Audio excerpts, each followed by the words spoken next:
আমাদের উপস্থিত শ্রদ্ধেয় প্রধান শিক্ষক স্যার, বাকি সকল স্যার এবং ম্যাডাম এবং উপস্থিত শিক্ষার্থীদের সবাইকে জানাচ্ছি আসসালামু আলাইকুম। আমাদের আজকের অনুষ্ঠান আমাদের মহানবী হজরত মুহাম্মদ সাল্লাল্লাহু আলাইহি ওয়াসাল্লামের উদ্দেশ্যে।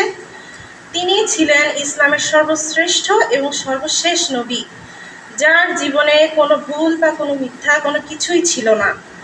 আর তার জীবন সম্পর্কে বলতে গেলে আসলে অনেক বেশি কমই হয়ে যাবে, কারণ আমার মনে হয় না আমরা কেউই তার জীবন সম্পর্কে বলে শেষ করতে পারবো।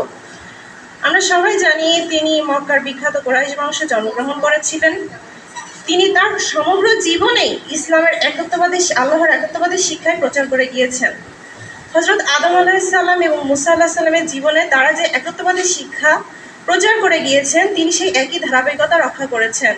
তিনিও তার সমগ্র জীবনে আল্লাহর একত্ববাদী শিক্ষায় দিয়েছেন।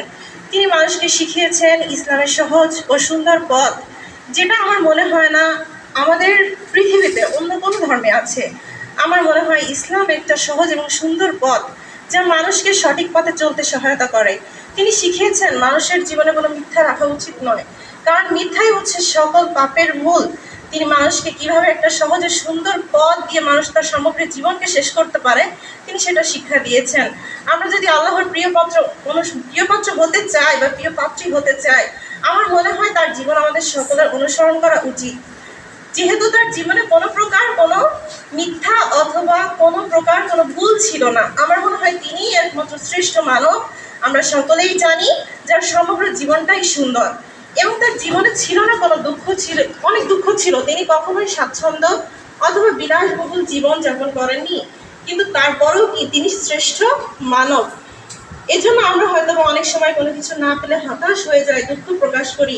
আল্লাহর প্রতিও হয়তো অনেক সময় নিজেদের মন থেকে অনেক সময় বলি যে আল্লাহ কেন আমাকে এটা দেন নাই, কিন্তু আমরা যদি তার জীবন থেকে দেখি, তিনি ছোট থেকেই দুঃখ কষ্টে তার জীবনটা ভরপুর ছিল। তিনি ছোট থেকে এতিম ছিলেন এবং দুঃখ কষ্টের মাধ্যমে পুরো জীবনটাই শেষ করেছেন, এবং আল্লাহর উপর ভরসা করে এবং তার একত্ববাদের শিক্ষা প্রচার করে। এজন্য আমরা যদি তার জীবনকে অনুসরণ করি, আমাদের মনে হয় আমরা কোনো ছোটোখাটো জিনিস না পাওয়াতে আমাদের দুঃখ হওয়া উচিত নয়। আমাদের উচিত তার জীবনকে অনুসরণ করে সর্বপ্রথম নিজেদের জীবন থেকে মিথ্যা বাদ দেওয়া এবং তার সমস্ত জীবনে যে আদর্শগুলো ছিল সেগুলো আমাদের সকলের গ্রহণ করা। তাহলেই হয়তোবা আমরা আল্লাহর সন্তুষ্টি অর্জন করতে পারবো।